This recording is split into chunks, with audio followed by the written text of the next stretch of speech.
Hey gang, today a brand new bar has finally opened in Disney World, and it's kind of in an unexpected place. We have been following Grand Floridian's lobby renovation for months now, and the Perch Lounge is finally open. Today we're checking out the space, trying their signature cocktails, and seeing what's new around the resort. So let's go see what Disney World's newest bar is all about, but you guys know you gotta come along.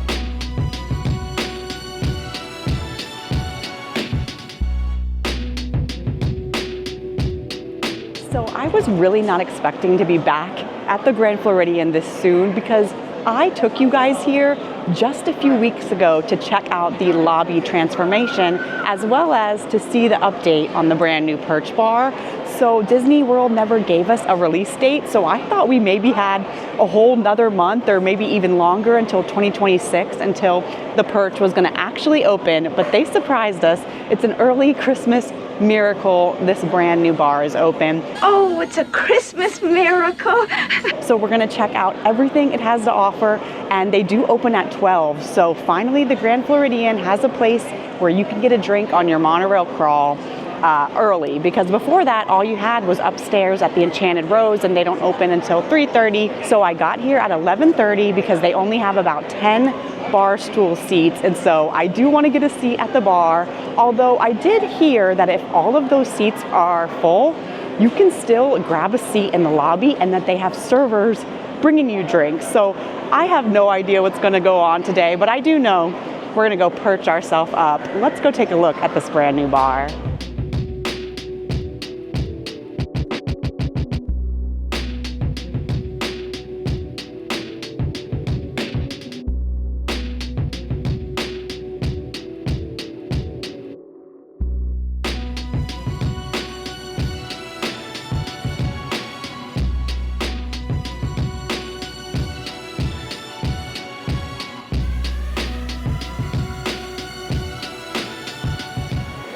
Okay, finally getting to see this thing up close and personal.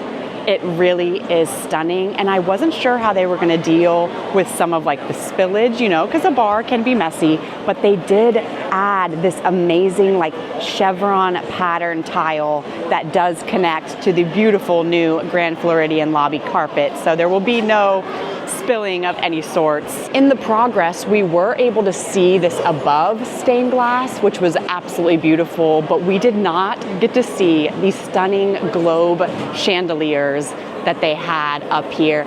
Even all the like decorative like work, I guess you would consider it kind of like woodwork above there. That is stunning. And then I know it's really hard to tell. I'm gonna try to zoom up on it so you can see, but all of the little globes have like little almost golden butterflies on them. And even though we were able to see the above stained glass, we did not get to see this centerpiece that is stunning. It kind of mimics the way the carpet looks in the lobby, similar colors, but maybe not as bright, more of like pastel and instead of the jewel tones, but it really is beautiful. And of course, there's even birds perched up here. Another thing that I think is really great, all throughout the bar, they have these little golden outlets with like a USB or a regular plug. So if you're chilling here, you can charge your devices. And it does look like they do have only 10 seats total. They have about 8 of the tall bar stools. And then over here, they have like 2 little tiny chairs. And I grabbed one of these on the end.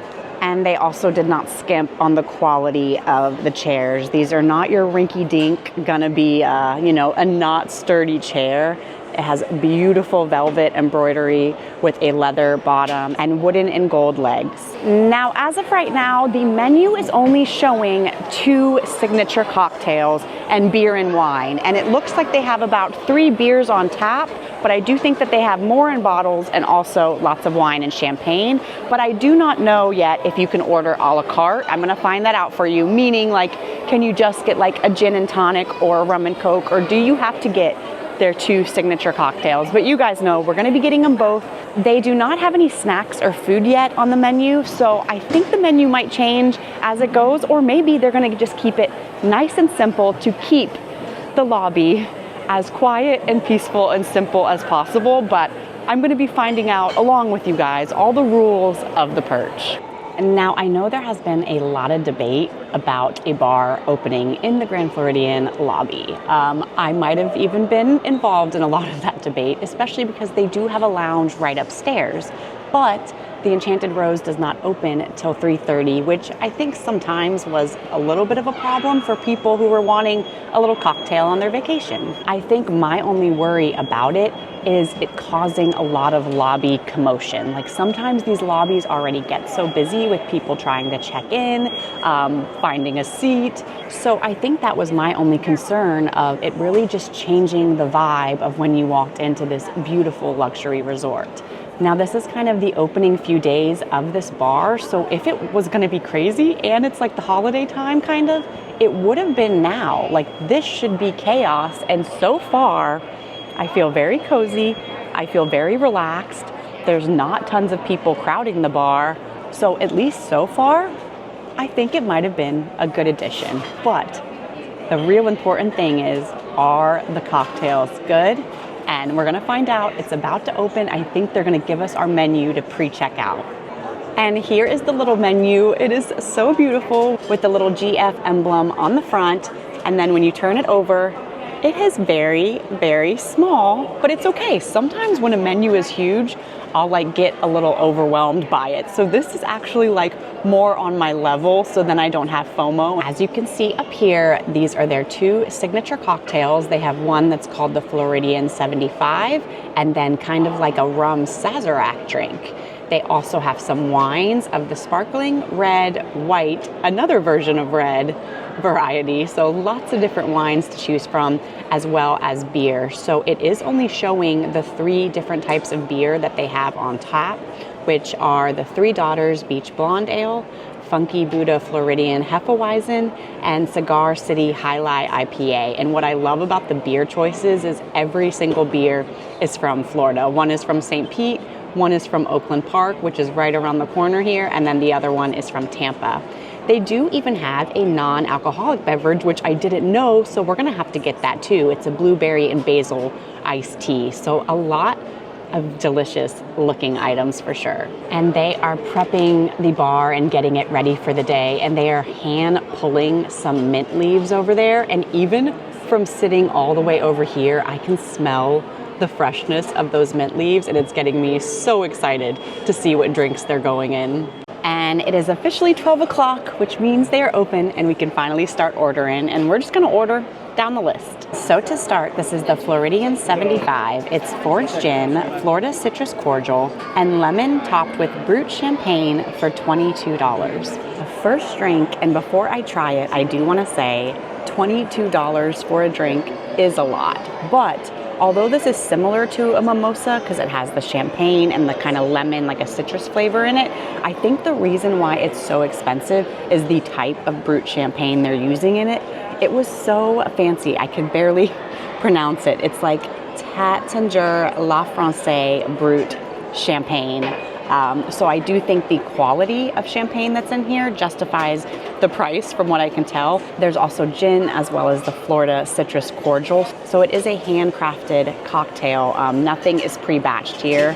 The presentation is quite beautiful. I do love the long stem glass. But other than that, not too much except for like a little classic little lemon peel on the top there. But the real important question is, how does it taste? So cheers to the Perch opening, you guys. And this is the Floridian 75. Okay, for me, this is exactly the drink that I want before heading into the park. It is that nice little citrus note. It's not overly citrusy and it's not overly sweet, and you can definitely taste the champagne. I can't totally taste the gin, so let me go in one more time here.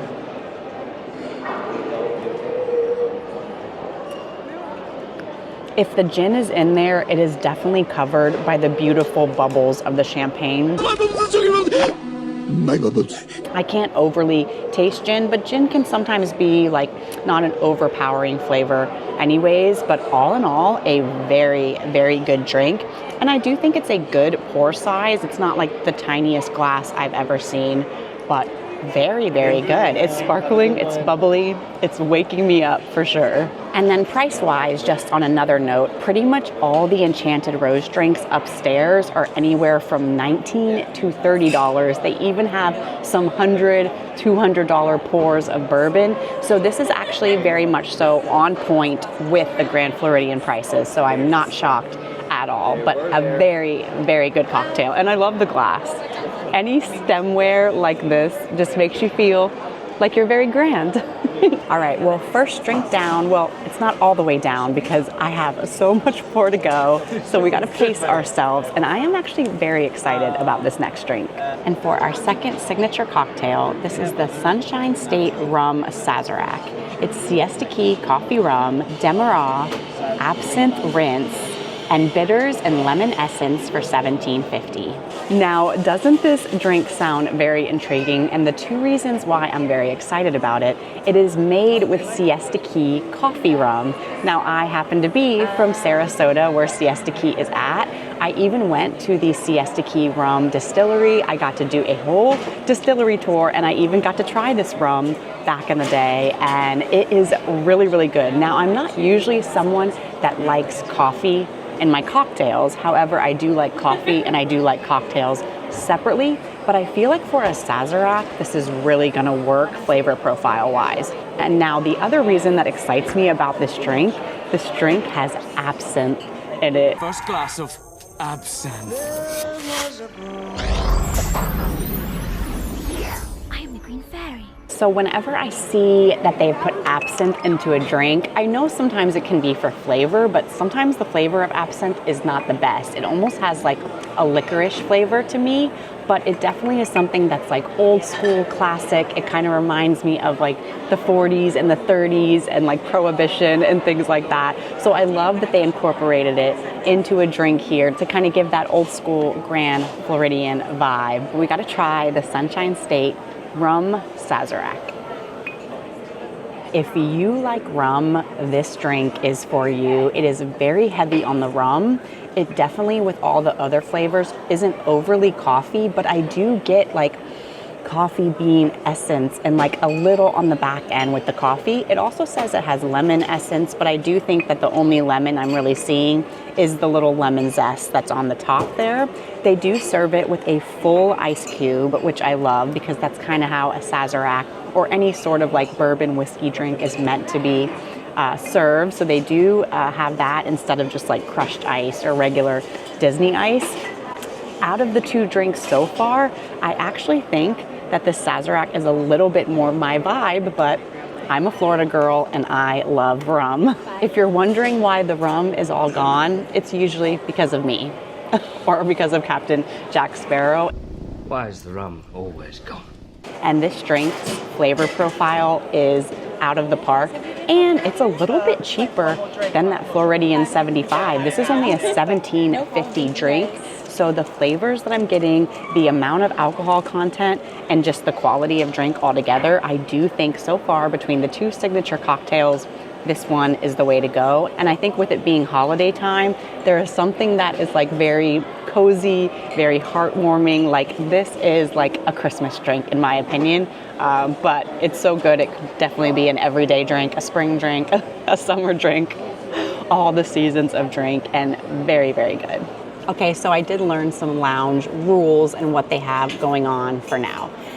They do not have a drink limit the way the new Beacon Barrel Lounge in the Magic Kingdom does, but obviously as a bartender, if you are getting to a standard that is not on the level of the Grand Floridian, they do have the right to cut you off, which I totally understand. So as of right now, there is no limit of how long you can sit here or how much you can drink. But now for the drinks, as of now, all they are offering is what is on the menu. They said eventually they do think that they will like roll out kind of like a gin and tonic or vodka soda because they kind of have those ingredients in the back already. But right now, whatever is on the menu is what you are free to get. The other good thing to know is they do not have just free water. The only water that they have back here is a bottled water for purchase. So if you are someone who likes to, have some water while you drink your cocktails, maybe bring your own bottle of water or get it from one of the other quick services. So that was a good little tidbit to know as well. And so yes, the bartender answered kind of all of those main questions that I had. The only one I did not get answered yet is if there are going to be servers walking around in the lobby serving kind of some of the like sofa, chair, and couch areas, but I will find that out by the end of the video. Like I said, as of right now, these are the only 2 cocktails on the menu that you can get. But what I think was really smart that they did, this is a very savory cocktail and this is a very sweet cocktail. So depending on what your potion is, they kind of have both for you. And if you like both, it really is a good balance. You can have a little taste of the sweet, and when that gets too sweet, you have a little bit more of that coffee savory. But I will still say, this isn't like a bitter drink. It's not bitter coffee. It also has a little underline of sweet, but just not as sweet as the Floridian 75. Now, our next signature drink, which is their mocktail, I think might have a little bit of a sweeter note. So this is what they call the B&B, and that's because it's a blueberry and basil iced tea. It's fresh brewed Twinings iced tea with lemon, blueberry, and basil for $8. How beautiful is this mocktail? I feel like at Disney World, their mocktails sometimes are even more beautiful than their cocktails. And now I am realizing, and Stu, my lovely bartender, let me know when I was telling you that they were pulling the fresh mint earlier and I could smell the aroma from all the way over here. What they actually were pulling was the fresh basil that goes in this drink. And I should have known better because I'm like looking at the menu trying to see where there's mint in their menu, and it is not. It is in what they're calling the B&B, which is the blueberry basil iced tea. Now I do think it's going to be a little bit sweeter of a drink than the other 2, but maybe with the basil it kind of like balances everything out and makes for a perfect little mocktail. And for only $8 you cannot go wrong with this presentation. But let's see how it tastes. Oh, that's refreshing. This makes me want to be outside in the garden, like with a fan, with the Florida sunshine on my face. I would not say it's overly sweet. You know how sometimes like iced tea, whether it's sweet or unsweetened, can like get a little either stale tasting or a little oversweet? I think it's an unsweet tea, so really the main sugar content you're getting is probably from the blueberry syrup, which also makes this beautiful color, and then just that aroma and essence of basil that's coming through. It's fantastic. It is so good. This is definitely like the colder of the 2, especially because today, you guys, it feels like it's like 40 degrees in Florida, but the feels like is 26. So holding on to this like iced tea drink, it's definitely making my hands a little cold, but it's very refreshing, very good. And for only $8, I'll get this every time. And the last thing I have to say about this B&B, the blueberry basil iced tea, I think it might be, there's a lot of B's going on. Be yourself. I think it might be my favorite Disney World mocktail. Now, I don't get a lot of mocktails, and the reason for that is sometimes I feel like they're just as expensive as a regular cocktail, and usually it just tastes like juice or like very sugary. This is like a classic, refreshing drink that makes you feel like you're having a very fancy cocktail, and I love it. Like, I have a little bit of the other cocktails left, but yet I still find myself going back and picking this thing up. It is very, very good. Okay, I finally gave up my seat there at the Perch, although I did want to be perched there all day. I have to just start off by saying the cast members, the bartenders, the managers are really what made that a magical first experience for me. They were calm, cool, and collective, although the line did start to get longer for the walk-up. And what I did find out, until 2:30, you are free to take your glassware throughout the lobby, but you do have to come up, walk up and order, and then you can go sit on a sofa, sit wherever you want if there are not other seats at the bar. Now starting at 2:30, they have a whole nother service team that comes in, and while you're sitting in the sofas, the chairs in the lobby, they will take your order and then bring your drink to you. So I think that is pretty special, and also kind of leans into like the old schoolness, if that's a word, the old school vibe of the Grand Floridian. For me, when I walk into a resort, if there are servers like taking my order and like bringing me a drink, I actually find that very decadent, very grand, and something that when you're paying luxury price to stay here, I think adds a little bit of a perk. Now, what I will say, I do think for the people who are actually staying here, I do understand that it makes your lobby experience a little bit different, because you have people like me, you have locals, you have people that have come in from the Magic Kingdom, kind of like in your territory at your lounge, kind of making it a little bit busier. And the line has never gotten like too long where it's like infiltrating into the lobby too much, which I hope it never gets that way, because I think that that would be an eyesore. The bartenders back there are on top of it. Stu, who is mainly helping me, he's a bartender also at the Enchanted Rose, he said, for years, so they know what they're doing. And I think that was smart for Disney to keep the menu a little bit smaller, because they can just knock it out where it's never gonna look too crazy or get too crazy back here. You guys, I really thought I was gonna hate it. I thought I wasn't gonna like the drinks, but the drinks were delicious. The service was impeccable, and everything felt very, very grand and very Floridian. Like, there were Florida notes everywhere, from citrus to using Florida beers and Florida rums. They definitely really thought this one out, and I think sometimes Disney, they're just money hungry, to be honest, and just do whatever they want to do. But this one, they really put some time and care into, and it was completely noticeable. Now, the only reason I'm concerned about the Perch being here, as you guys know, they have said that the gingerbread house will not be here this year, and it does concern me that that means it's never going to be back. But if they bring the gingerbread house back and we have the Perch, why not have more? You know, more is more, it's not less. I'm just so happy that the Perch is finally open, and you better believe that this bird is going to be back here a lot before heading into Magic Kingdom. I think it is a perfect spot. I would like eventually for them to maybe add a few small bites. Now, the issue is, where are they going to get the food from? There is no kitchen here, so if they were to have food, it's going to have to be transported from Grand Floridian Cafe, so I do understand that that's really, really hard, and I think the menu is going to grow for sure, but for what the menu is for now, I absolutely love it. And thank you guys so much for coming along, and leave a comment below. Are you going to be here at the Grand Floridian checking out this new bar? I know I will be back very soon. And as always, peace, love, and positivity, and all the good things. Love you guys. Bye.